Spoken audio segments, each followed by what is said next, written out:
Good morning. Let's have a look at what is in the newspaper headlines today, 22nd February 2024.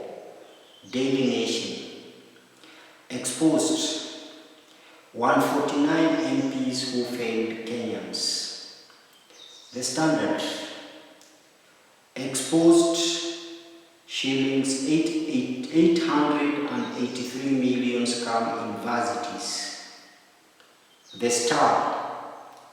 Joho versus Oparanya, big split on Raila's successor. People Daily. CBC caught in shillings 4 billion scandal. Daily Nation. Exposed 149 MPs who failed Kenyans. The protest of Azimio MP stormed out of the chamber during the vote on the proposed amendment, when a crucial vote on the bill imposing a housing levy that has generated a huge public interest came up in the House on Tuesday evening. 149 MPs, despite their previous public show of approval or disapproval, were non-show. An even bigger group snapped the final legislative stage yesterday. That is on page 6, 7, and 8 of the Daily Nation. On the newspaper top is ministers put on notice as cabinet retreat ends. That is on page 10. There is Embakasi fire victims lament empty promises by state officials. That is on page 2. On the right side is the story on the autopsy of the late athlete, where it says that it was head injuries that caused Kiptum's shock death. A post-mortem examination has found marathon world record holder Kevin Kiptum died due to multiple severe head injuries following the February 11 accident. That is on page 35. There is also Integrity, where private funds running eCitizen. Auditor says the state has retro control of the eCitizen payment portal.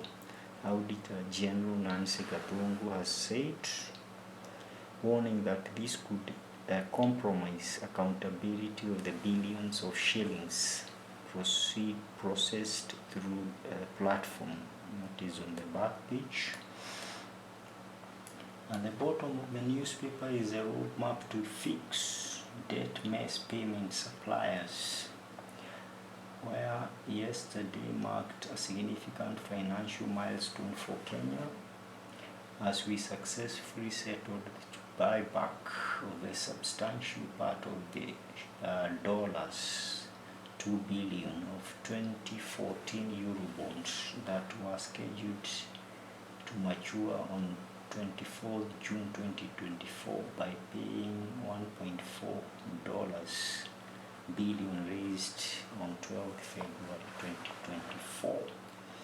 The Parliamentary Budget Office recommends reduced borrowing to manage public debt that has surged past shillings 11 trillion, together with the reserving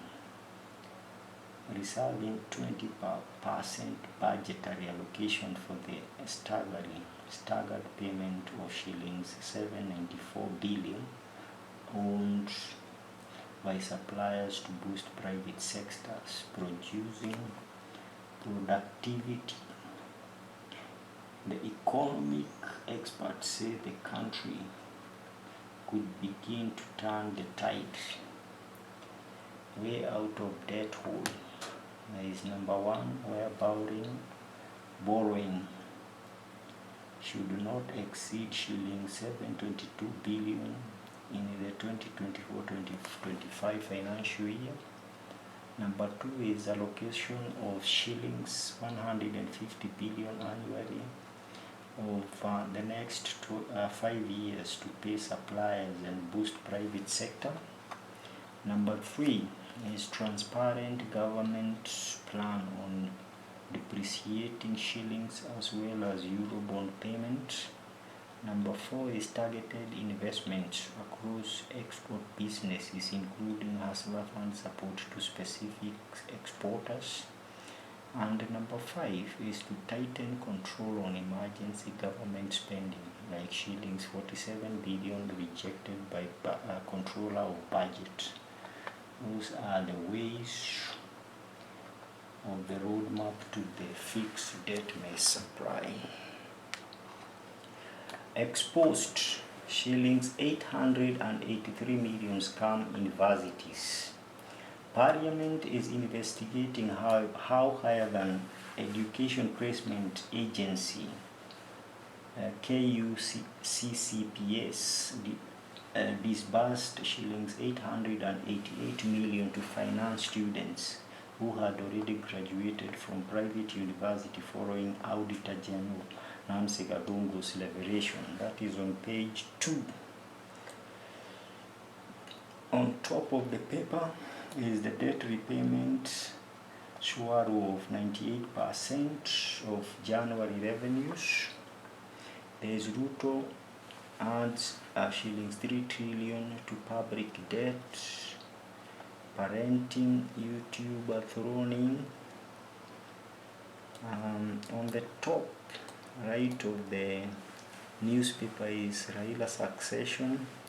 Titans line up to take the mantle. It goes on to say that the Raila succession is a debate that has been muted but has gone a new lease of life after the ODM leader announced his interest in shifting his attention to continental politics with a shot at the chairman of AU Commission. That is on page 8. On the post-mortem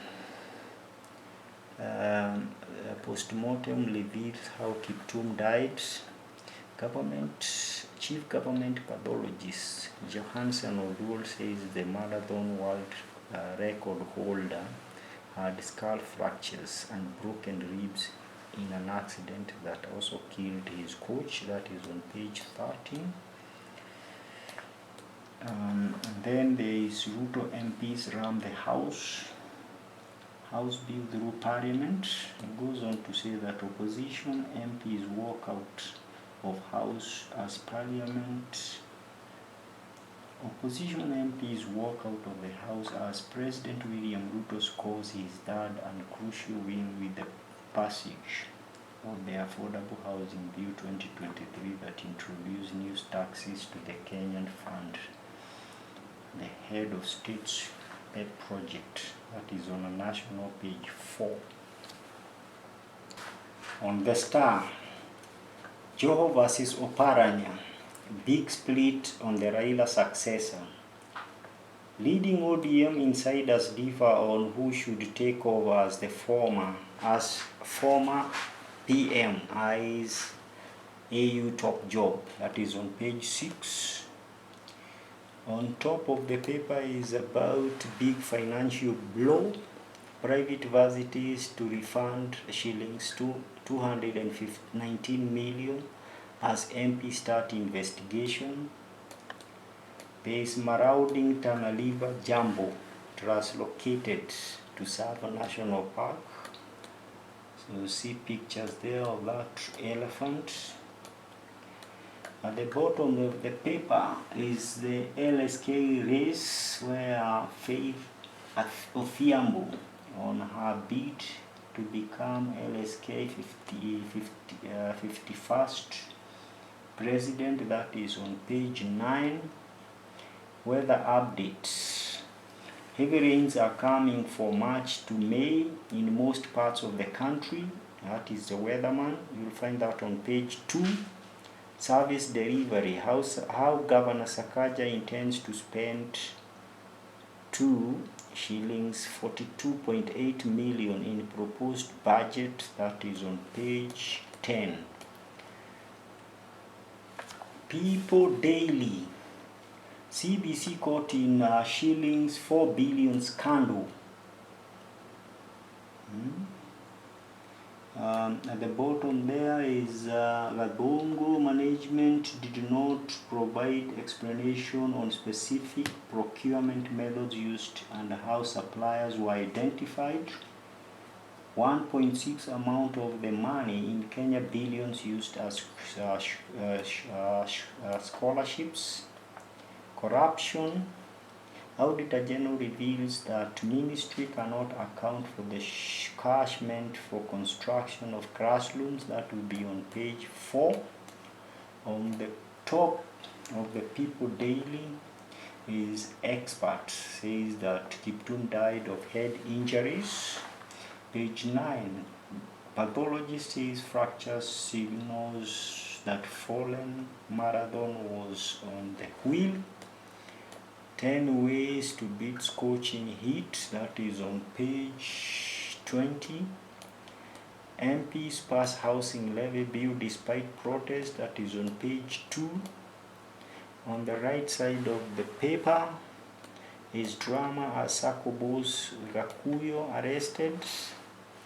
Man accused of embezzling shillings 1 billion from members seized at the airport shortly before he flew out of Kenya.